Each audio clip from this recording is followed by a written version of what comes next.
எல்லாருக்கும் அன்பான மாலை வணக்கம். ரொம்ப மகிழ்ச்சி. அதாவது இது வந்து தேங்க்ஸ் கிவிங் மீட்டிங் தான். நீங்கள் இது வரைக்கும் எங்களுக்கு கொடுத்த ஆதரவுக்கு மட்டும் இல்லை, இனிமேல் இந்த படத்துக்கு கொடுக்க போகிற ஆதரவுக்கும் சேர்த்து தான்.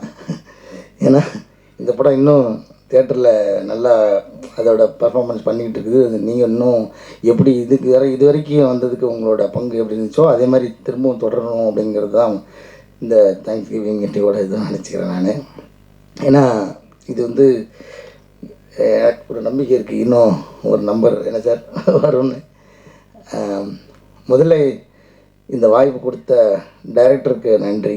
ஏன்னா அவர் பேர் விட்டுட்டோன்னா ரொம்ப கஷ்டம்.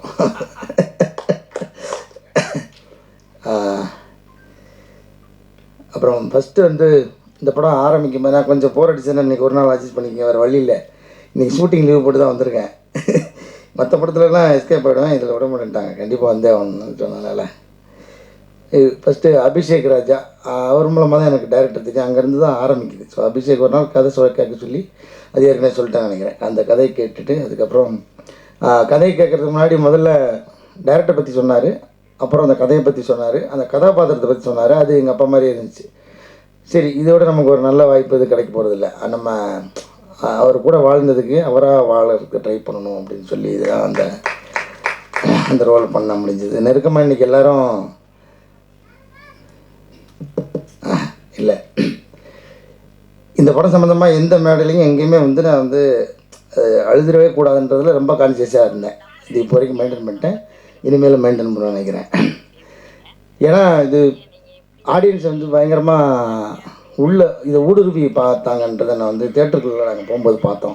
அந்த முதல் ஷோ தேட்டர் விசிட் போனப்போ என்னை கட்டி பிடிச்சிட்டு ஒருத்தர் லிட்டரலாக என்னோடய சட்டை பின்னாடி நினைஞ்சிச்சு, அவ்வளோ நேரம் அழுதார். அப்புறம் என்னோட ரொம்ப நெருங்கிய நண்பர் டாக்டர் முருகேஷ் பாபு, ஒரு டைரக்டர் ஆகிட்டார், ஒரு படம் ரிலீஸ் ஆக போகுது, அவரும் இந்த சம்பவத்தை பண்ணார். இந்த மாதிரி என்றைக்கும் இல்லாத ஆடியன்ஸ் நேரடியாக நம்ம போய் பார்த்ததில் இருந்துச்சு. நம்ம வேறு எதுவுமே பண்ணல, அந்த ரோல் ஓரளவுக்கு ஜெனுவனாக பண்ணதுக்கு ட்ரை பண்ணோம். அது வந்து இவ்வளோ பெரிய இம்பேக்ட் க்ரியேட் பண்ணணும்னு எனக்கு தெரியாது. இது ரொம்ப ஃபஸ்ட் டைம் எனக்கு இந்த மாதிரியான உணர்வுகள் வந்து சேர்ந்துச்சு. அதாவது ஒரு கண்ணீரை பதிலாக சொல்கிறது. அப்புறம் வந்து இந்த ஆர்ட்டில் மட்டும்தான் அழுகை கூட ரசிக்க முடியும். அது வந்து சினிமாக்காரங்க நடிகர்களுக்கு அவர் கிடைச்ச பெரிய ஒரு வரம்.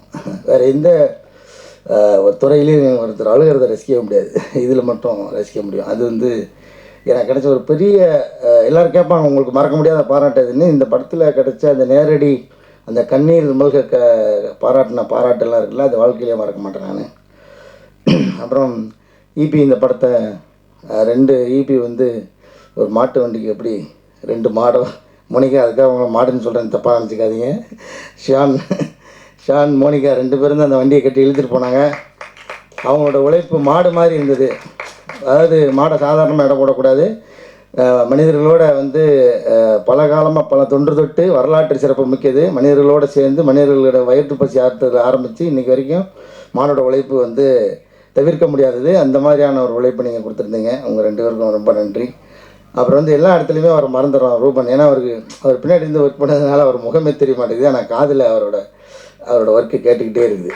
ஏன்னா ஒவ்வொரு தேட்டரில் ரிப்பீட் பார்க்கும்போது எனக்கு இந்த படம் நான் நிறைய ஷோ பார்த்து நினைக்கிறேன். நடித்ததில் அதிக நம்பர் பார்த்தது கார்கி, அதுக்கப்புறம் இந்த படம்.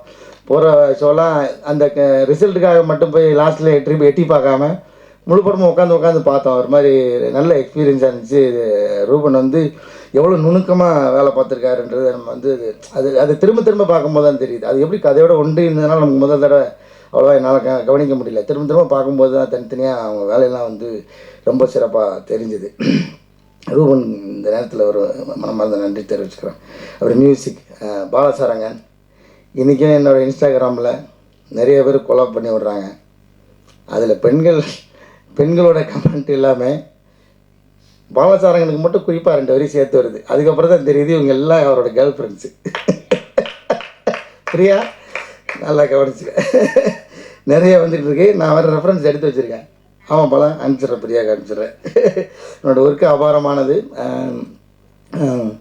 இதில் வந்து குறிப்பாக வந்து வடிவேல் சாருக்கு நன்றி சொல்லணும். அவர் வந்து அவர் நடிக்காத இன்னொரு படத்துக்கு குரல் கொடுத்து பாடியிருக்காரு. எங்களுக்கு அது ஒரு பெரிய, நாங்கள் ரொம்ப பெருமையாக அதை நினைக்கிறோம்.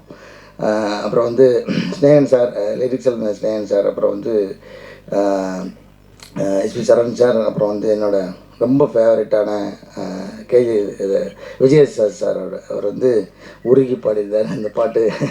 ரொம்ப நன்றி உங்கள் இசை டீமுக்கு வந்து ரொம்ப நன்றி. அப்புறம் சத்யராஜ் சார் இந்த ரோல் அதான் நம்ம உள்ள சின்ன வயசில் பார்த்து பயந்து சிரித்து எல்லாமாவும் அவரை வந்து கொண்டாடியிருக்கோம். அவர் கூட எப்படியாவது நடிச்சிருக்க காம்பினேஷன் இல்லாத எனக்கு கொஞ்சம் வருத்தம் தான். எனக்கு கூப்பிட்டுருந்தா சுப்பிரமணியன் ரோல் கூட நடிச்சிருந்துருப்பேன் நான்.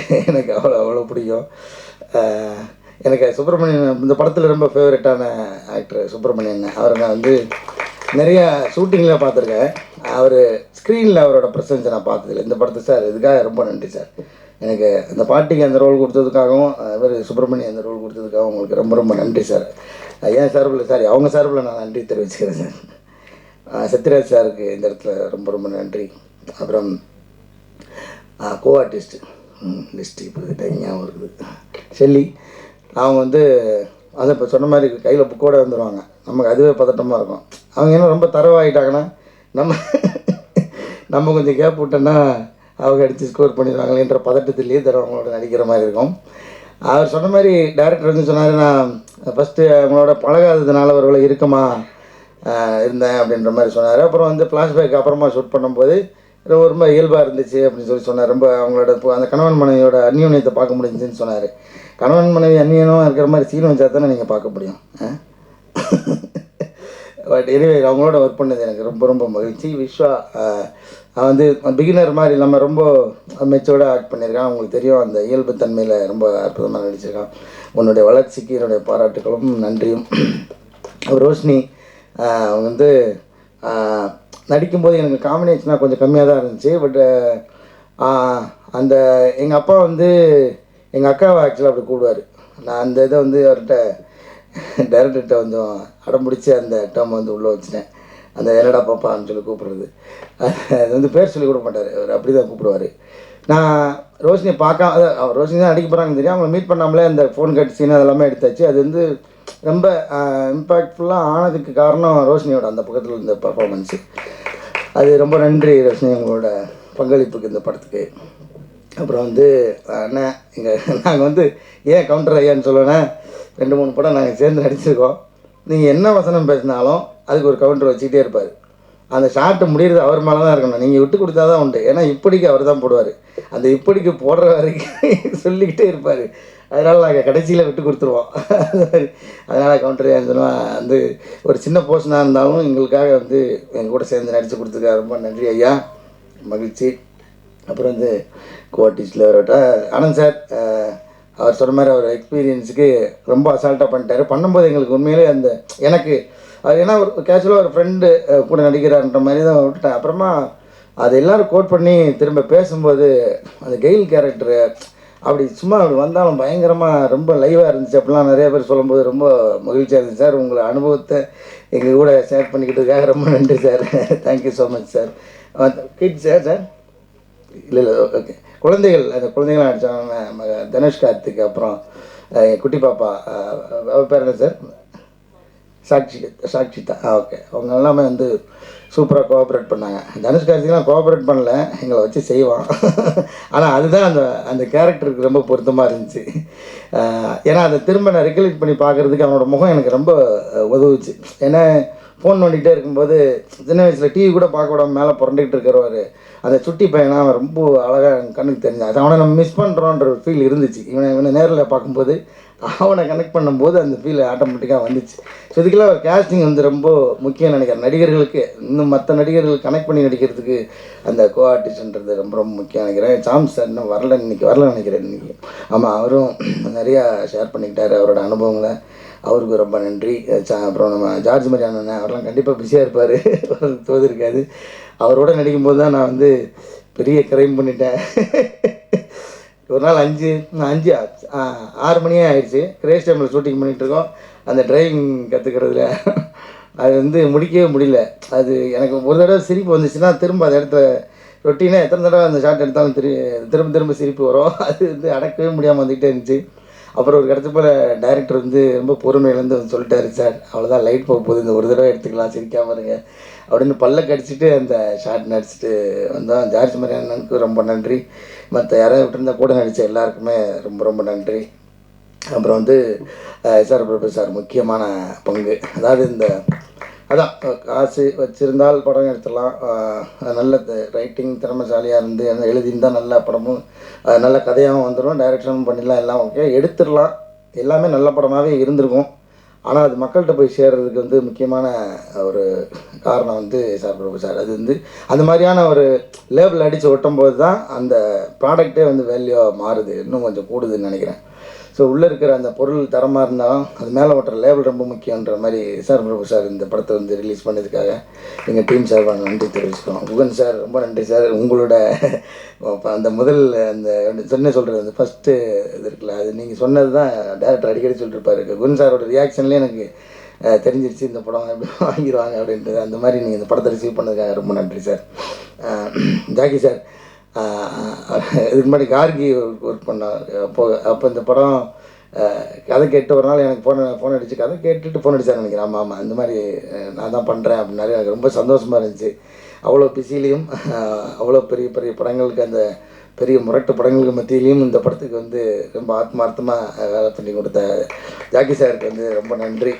எடிட்டர் சமோஸ்கி அதான் அவரை பற்றி பாராட்டுறதுக்கு என்ன இருக்குது, ஏன்னா என்ன ஒரு வேலையை முடிக்கவே இல்லை, இன்னமும் அவருக்கு வேலை கொடுத்துக்கிட்டே இருக்காங்க பாவம். எனக்கு தெரிஞ்சு நான் பேசுகிறதையும் கொண்டு போய் எடிட் பண்ணி நைட் எடிட் பண்ணி காலைல போஸ்ட் பண்ணுவார். அவ்வளோ கண்டென்ட் எடிட் பண்ணிக்கிட்டு இருக்காரு. தேட்டருக்கு நாங்கள் போகிற ஃபுட்டேஜெலாம் எடுத்து எடுத்து அனுப்பிக்கிட்டே இருக்கிறோம். அட்லி போட்டு சளைக்காமல் அவளை பார்த்துருக்காரு. அவர் செவத்து வாரமாக திருப்பி வச்சுட்டாங்க அவர் சிஸ்டத்தை வேறு எதையுமே பார்க்க முடியாது, சிஸ்டத்தில் பண்ணி தான் உட்காந்துருக்காரு. இப்போ வரைக்கும் கடின உழைப்பாளி.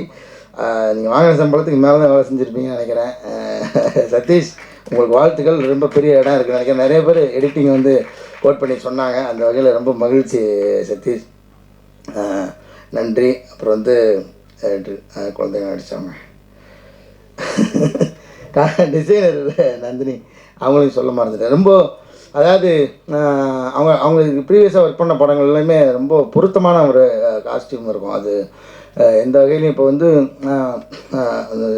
அது சரி ஓகே, அதை பற்றி டீட்டெயிலாக நம்ம படத்துக்கு எந்த வகையிலும் எங்கேயுமே வந்து அந்த காஸ்டியூம் வந்து துருத்திராமல் ரொம்ப இயல்பான அந்த கலர் என்ன சொல்கிறது கலர் பலட் தானே, இதுலக்குள்ளே ஆனந்தோடு சேர்ந்து அப்படி ஒரு சூப்பரான ஒரு ஒர்க் கொடுத்தாங்க. ரொம்ப இந்த படத்தோட அந்த உடை வந்து வடிவமைப்பு ரொம்ப இயல்பாக இருந்தது. இந்த படம் இயல்பாக இருந்ததுக்கும் ரொம்ப உறுதுணையாக இருந்துச்சு நினைக்கிறேன்.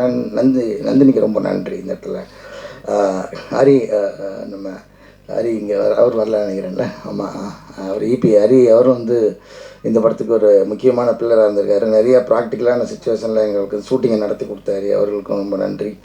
அப்புறம் தியேட்டரில் வந்து இந்த படத்தை வந்து சொந்த படம் மாதிரி ஒரு வீட்டுக்கு வந்து விருந்தாளி எப்படி கவனிப்பாங்களோ அந்த மாதிரி இந்த படத்துக்கு நிறைய கவனித்து நிறைய ஸ்க்ரீன்லாம் கொடுத்து ஸ்பெஷல் அட்டென்ஷன்லாம் கொடுத்த திரையரங்க உரிமையாளர்களுக்கும் அந்த தொழிலாளர்களுக்கும் எங்களை மனமார்ந்த நன்றியை தெரிவிச்சுக்கிறோம் இதன் மூலமாக. அப்புறம் வந்து நிறைய வாட்டி அவர் சொல்ல மறந்தேன், யுவராஜ். அதான் எப்படி சொல்லுவாங்க, அந்த இன்ஜின் மாதிரி வண்டிக்குள்ளே இருந்து ஓடிக்கிட்டே இருக்கார் அவர் தான் இந்த இன்ஜினை வந்து ஸ்டார்ட் பண்ணதுக்கப்புறம் ஓட்டிக்கிட்டே இன்றைக்கி வரைக்கும் வண்டி ஓடுறதுக்கு காரணமாக இருக்கிற யுவராஜ் அவர்களுக்கு ரொம்ப ரொம்ப நன்றி.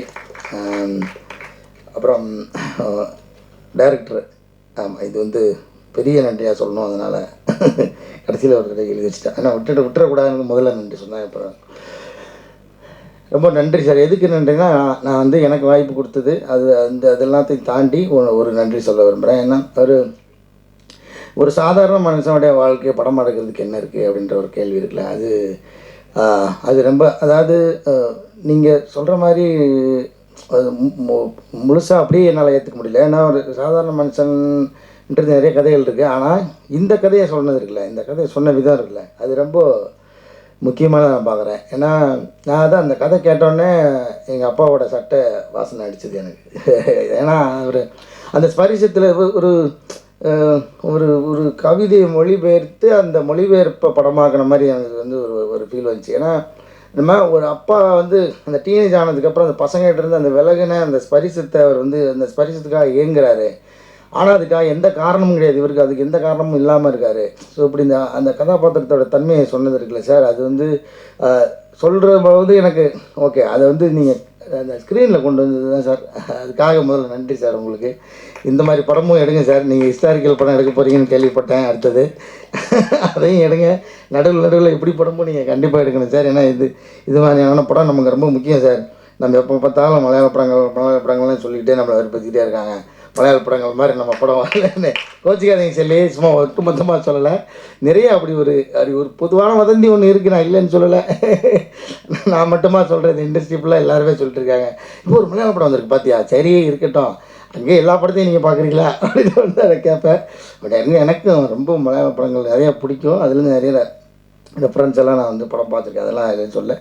அந்த மாதிரி நம்ம அந்த மலையாள படங்களவே நம்ம சொல்லிக்கிட்டே இருந்ததுக்கு, அந்த மாதிரியான படங்கள் எடுத்ததுக்காகவும் உங்களுக்கு நன்றி சார். இது மாதிரி அப்புறம் எனக்கு வந்து என்னென்னா, அது ஒரு இப்படி ஒரு அச்சீவ் பண்ணிட முடியும் அப்படின்னு நீங்கள் நிரூபிச்சிங்களா சார். அது வந்து நிறைய பேருக்கு ஒரு நம்பிக்கை கொடுத்துருக்குன்னு நினைக்கிறேன். அதுக்காக உங்களுக்கு நன்றி சார். இப்போ எனக்கு அதான் நான் இந்த படத்தில் நடித்து உள்ளேருந்து சொல்ல, இது வெளிலிருந்து நான் உங்களை பார்க்குற பார்வையாக தான் நான் சொல்கிறேன். இது மாதிரி நிறைய பேருக்கு இனிமேல் இந்த ஒரு புது முயற்சி எடுக்கணும், ஒரு எளிய மனிதனுடைய கதையை வந்து இயல்பான ஒரு இதில் வந்து எடுக்க முடியும், அது வந்து அதை வந்து வியாபாரமாகவும் ஆக்க முடியும், அது வந்து அந்த லாபமும் சேரும் அப்படின்றத நீங்கள் காமிச்சதுக்காகவும் நன்றி சார். ரொம்ப நன்றி. யார் பேராவது விட்டுருந்தேன்னா மன்னிக்கணும். கிட்டத்தட்ட எல்லாரும் பேரையும் சொல்லிட்டு நினைக்கிறேன். அப்புறம் அதான் நான் மறுபடியும் உங்கள்கிட்ட முதல்ல சொன்னது தான் ஐயா நான் சொல்கிறேன். இது சரி, வேலை முடிஞ்சிருச்சு, தேங்க்ஸ் கிவிங் மீட்டிங் அப்படின்ற மாதிரி விட்டுறாதீங்க. தொடர்ந்து இதை இன்னமும் கொஞ்சம் தூக்கி கொண்டு போவீங்கன்னு நினைக்கிறேன். ஏன்னா இந்த படம் நாங்கள் எதிர்பாராத ஹைட்டுக்கு போனதுக்கு காரணமே வந்து முதல் காரணம் நீங்கள் தான். அதுக்கப்புறம் அது மக்கள்கிட்ட போய் சேர்ந்தது, மக்கள் வந்து ஆதரவு கொடுத்தா, அந்த மக்கள்கிட்ட கொண்டு போய் சேர்த்தது நீங்கள் தான். அதே நாளே தொடர்ந்து இந்த படத்தை இன்னமும் ஆதரவு கொடுத்துக்கிட்டே இருங்க. இன்னொரு தேங்க்ஸ் கிவிங் மீட்டிங் இருக்குது, அதை நான் இந்த இடத்துல பதிவு பண்ணுறேன். அது ஒரு வெற்றி விழாவாகவே இருக்கும்னு நான் நம்புகிறேன். உங்களோட ஆதரவு தொடர்ந்து இருக்குன்னு கேட்டுக்கிட்டு விடைபெறேன். வேறு யாரையும் விட்டுட்டு நினைக்கிறேன். நன்றி.